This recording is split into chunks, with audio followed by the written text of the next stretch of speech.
আহা, তোরা এত চিৎকার করছিস কেন বলতো? ভালো করে কি রান্নাটাও করতে দেবে না? গোলু সোনা, কি হয়েছে সোনা? তুমি অমন মুখ ভার করে দাঁড়িয়ে আছো কেন? দেখো না মা, বাবা কি সব বলছিল। কেমন তোদের এবারে মামা বাড়ি থেকে নিমন্ত্রণ করবে না মনে হচ্ছে। সরস্বতী দিদি আর বাবা মামা বাড়ি নিয়ে নিন্দা করছিল আর দুজনে মিলে হাসাহাসি করছিল। যা বলেছি একদম ঠিক বলেছি। আগে মামা বাড়ি গেলে কত মজা হতো, আর এখন এত ফোন নিয়ে সব ফটো তুলে ওই লাইটে তো আমার মাইগ্রেনের ব্যথাটাই বেড়ে যায়। আমার বাবু ফটো তুলতে খুব ভালো লাগে। আগে আমাকে কি সুন্দর একটা সাদা শাড়ি পরাতো আর সুন্দর সুন্দর গয়না, আর এখন থিমের চক্করে কেউ পরিয়ে দিচ্ছে খড়ের শাড়ি, কেউ কলাপাতার শাড়ি, কেউ কাগজের শাড়ি। আমার তো বিভিন্ন এক্সপেরিমেন্ট করতে খুব ভালোই লাগে রে। আরে গতবারে একটা প্যান্ডেলে খড়ের শাড়ি পরিয়ে রেখে দিয়েছি, ও মা সারা রাত ধরে কুটকুট কুটকুট কুটকুট কুটকুট করেই চলেছে। আর ওই যে চকলেটের প্যান্ডেল বানিয়েছিল, রাত্রি হলেই বাচ্চাগুলো এসে নাড়া নাড়ি টানা টানি করছে চকলেট খাওয়ার জন্য। কিন্তু ওতে তো চকলেট ছিল না, শুধু চকলেটের খাপগুলোতে তো ঢিল ভরা ছিল। আরে ধুর, সেটা তো আমরা জানতাম যে চকলেট ছিল না ঢিল ছিল, সেটা কি আর বাচ্চাগুলো জানতো? এই জন্য তোকে বলি যে একটু পড়াশোনাও কর, সারাদিন ধরে ওই গয়না গাটি না নিয়ে পড়ে থেকে একটু পড়াশোনা করে বুদ্ধিটা বাড়া। এই শোন, আমার বুদ্ধি নিয়ে কিছু বলবি না, আমার তোর থেকে যথেষ্ট ভালো বুদ্ধি আছে। আর তাছাড়া আগে কি সুন্দর রবীন্দ্রসঙ্গীত বাজতো, আমার কি ভালো লাগতো গানগুলো শুনতে। আর এখন কি কুরুচিকর গান, ও মধু ও মধু, এগুলো কোনো গান হলো? আর তারপর ওই যে কি কবিতা হচ্ছে না গান হচ্ছে কিছু বুঝতেই পারি না, কি যেন বলে একটা র্যাপ সং। ওরে বাবারে, এত জোরে বাজে আমার তো পুরো বুক ধরপড় করে ওঠে। আমার তো বেশ ভালো লাগে, কি সুন্দর বিট দিয়ে দিয়ে বাজে গানগুলো। এই তো নতুন একটা গান বেরিয়েছে, বড় লোকের বিটি তোর লম্বা লম্বা চুল, কি ভালো লাগছে। সারা দিন ধরে আমি ওই গানটাই শুনছি। আমার তো রীতিমতো ভয় লাগে, হয়তো আমাকে হট প্যান্টই পরিয়ে দিল আর সব সেলফি তুলে ফেসবুকে আপলোড দেবে with Saraswati hashtag hot pant. এই তো কিছুদিন আগে দেখলাম ফেসবুকে তোর আর নারায়ণের একটা ফটো দিয়ে লিখেছে হ্যাশট্যাগ বিষ্ণুক্ষী।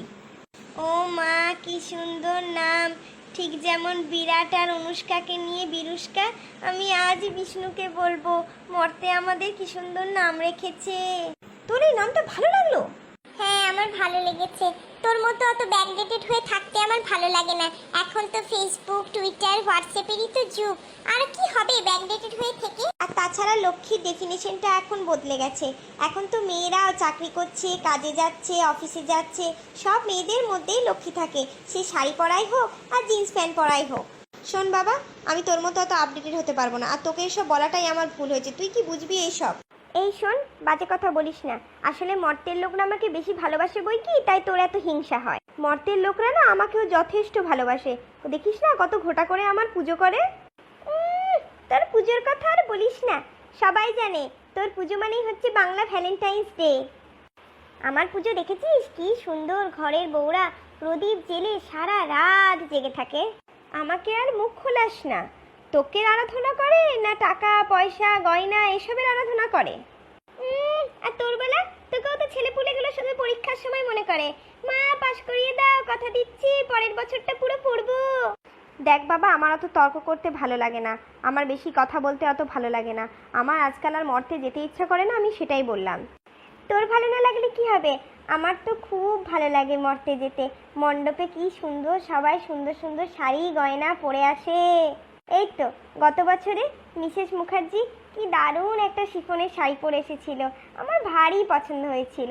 আমাদের পারবে এখানে টেলাররা এরকম বানাতে, সেই মানধাত্তার আমল থেকে ভারী ভারী শাড়ি আর ভারী ভারী গয়না। আমি তো এসেই বিষ্ণুকে বললাম আমার অমনি শিফনের শাড়ি চাই। অমনি বিষ্ণু গিয়ে খোঁজ নিল, মিসেস মুখার্জি ওটা আদি ঢোলেশ্বরী থেকে কিনেছে। কিন্তু এখানে তো কোনো টেলারই বললো আমরা বানাতে পারবো না। তাই চিত্রগুপ্তর কাছে গিয়ে স্পেশাল লিস্ট নিল যে কে কে ফ্যাশন ডিজাইনার এই শাড়িটা বানাতে পারবে। অমনি একজনকে পেলাম, সুন্দর শাড়িটা আমাকে পিঙ্ক আর হোয়াইটে বানিয়ে দিয়েছে, তোকে দেখাবো। তাই যদি মর্তে না যায় তাহলে এই স্টাইলগুলো দেখবো কি করে। আমি তো এবার দুর্গাপুজোটা পুরোটাই ওয়ার্ক ফ্রম হোম করব, ভিডিও কলিংয়েই পুরো পুজোটা ছাড়বো। না মা, তুমি সরস্বতীর কথা শোনো না, আমি যাব মা, আমি যেতে চাই। সরস্বতী একদম ঠিক কথা বলেছে, আমি এবারে মর্তে যেতে চাই না। কেন রে, তোর আবার কি হলো? আমার আর ভালো লাগে না রে পার্সিয়ালিটি, মা বাবা তো সবসময় তোকে নিয়েই ব্যস্ত। গনুসোনা গনুসোনা, ফটো তোলার সময় কে না গণেশ, সব সময় তোকেই ভালোবাসে, আমার প্রতি তো কোনো ধ্যানই দেয় না। শুধু কি এখানে, মর্তেও তো তুই পুরো লাইমলাইটটা কেড়ে নিয়েছিস। এই বাজে কথা বলিস না তো, তুই আসলে আমাকে হিংসে করিস তাই এসব বলছিস। মর্তের লোকরা আমাকে কেন এত ভালোবাসে বলতো? যা খেতে দেয় আমি ভালোবেসে খাই, আর তোকে কিছু খেতে দিলে না খাবো না, ক্যালোরি আছে, খেলে মোটা হয়ে যাব, ডায়েট কন্ট্রোল করবি, তাহলে কি করে চলবে? এই তো মণ্ডপে সব মেয়েগুলো এসে তোকে দেখে বলে কি হ্যান্ডসাম কার্তিক, কি হ্যান্ডসাম। আর মণ্ডপগুলোতে আমার ভুঁড়িগুলো এত বড় বড় করে যেন সত্যিই আমার অত বড় ভুঁড়ি, আমার তো এই ছোট্ট ভুঁড়ি। মর্তের লোকজনের কথা আর বলিস না, আমার মনে কত দুঃখ হয় জানিস। তোর পুজো কত ধুমধাম করে আর আমার সময় একটা মূর্তি কিনে নিল আর চিরকুটে লিখে দিল পোলাও খাবো, মাংস খাবো, চিলি চিকেন খাবো, ফ্রাইড রাইস খাবো, মিষ্টি খাবো, মিহিদানা খাবো, আর বাড়িতে গিয়ে নামিয়ে দিয়ে চলে এলো দরজার সামনে। আমার কি কষ্ট লাগে। কেউ কেউ তো ভালোবেসে না হলে ঘরে নিয়ে যায় পুজো করে, আর কেউ কেউ ঘরেও নিয়ে যায় না, বাইরে ফেলে রেখে দেয়।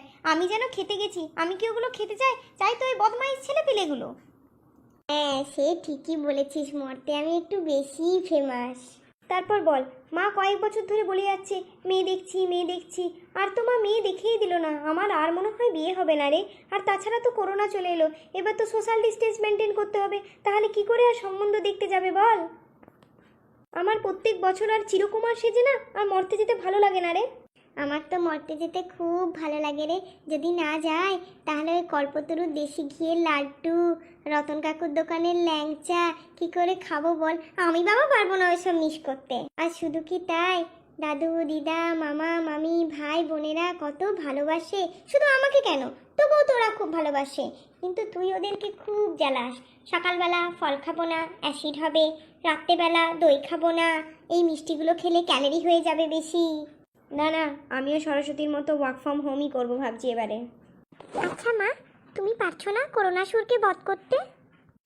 হ্যাঁ রে, আমি তো করোনাসুরকে মারতেই পারি, কিন্তু এতগুলো মানুষ আসুর যে ঘুরে বেড়াচ্ছে ওদেরকে মারবো কেমন করে? আর তাছাড়া তোদের জন্য রান্না করবো না অসুর মেরে বেড়াবো? সরস্বতী, তুই যে এত বড় বড় কথা বলছিস, তোর বাবা নিশ্চয়ই তোর কান ভাঙাচ্ছিল, মামা বাড়ি নিয়ে বাজে বাজে কথা বলছিল। তা তুইও তো প্রত্যেকবার আসার সময় প্রচণ্ড কান্নাকাটি করিস, ধরে বেঁধে আনতে হয়। তা এখন এসব বাজে বাজে কথা বলে কি লাভ? আর তাছাড়া তোর বাবা কেন বলছে বুঝতে পারছিস না? দেখছে সপ্তমী অষ্টমী হাত পুড়িয়ে খেতে হবে, আর তাছাড়া নন্দী ভিঙ্গিকে নিয়ে পার্টি হবে না, বারে বারে চা করে দেওয়ার লোক পাবে না। ওই জন্যই কানটা ভাঙাচ্ছে, যাতে আমরা যেতে না পারি। আর তোর বাবার ভাই ফরমাসি খাটিয়ে ওই 4 দিন ধরে। আর তাছাড়া নিজেও তো নবমীর দিন গিয়ে ভালোই জামাই আদরটি পায়।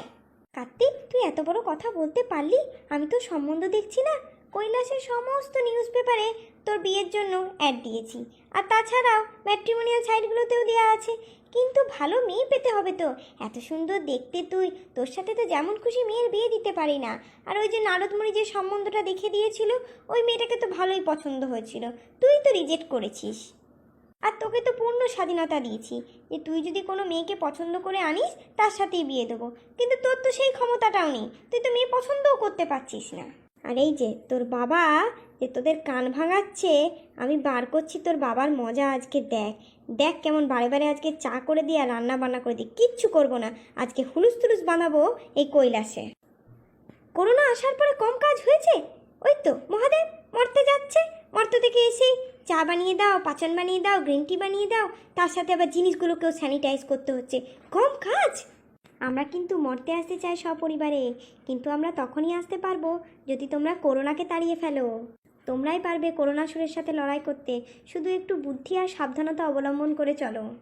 আর যদি আমরা না যেতে পারি তাহলে কিন্তু বিপুল অর্থের ক্ষতি হবে। ভাবো কত ছোট ছোট ব্যবসায়ী আমাদের এই পুজোর উপরে নির্ভর করে থাকে, তাই আমরাও যেতে চাই। দয়া করে তোমরা সাবধানতা অবলম্বন করে করোনাকে দূর করো। তোমরা সবাই ভালো থেকো, সুস্থ থাকো, আর অযথা বাড়ি থেকে বেরিও না, আর বাইরে গেলেও সাবধানতা অবলম্বন করেই যাবে। কিন্তু আমার টেনশনটা অন্য জায়গায়। কে এই করোনাসুর? শুনছি মর্ত দাপিয়ে বেড়াচ্ছে করোনাসুর। আচ্ছা, করোনাসুর কি তাহলে আমার থেকেও ফেমাস হয়ে গেল? আমি কি তাহলে ফেমাস অসুর রইলাম না আর? তাহলে কি আমি দুর্গাপুজোয় যাব না আমি দুর্গাপূজায়? আমার জায়গায় কি করোনাসুর যাবে? কিন্তু একমাত্র তোমরাই আমাকে বাঁচাতে পারো। মানুষ যদি করোনাকে মেরে দিতে পারে তাহলে তো নিশ্চয়ই আমি বেশি শক্তিশালী। কেন আমাকে মারতে তো ভগবানকে লেগেছিল। তাই দয়া করে তোমরা করোনাকে মেরে দাও, কেন আমি সব থেকে শক্তিশালী অসুর হিসেবে থাকতে চাই। প্লিজ আমার ব্যাপারটাও একটু ভেবে দেখো।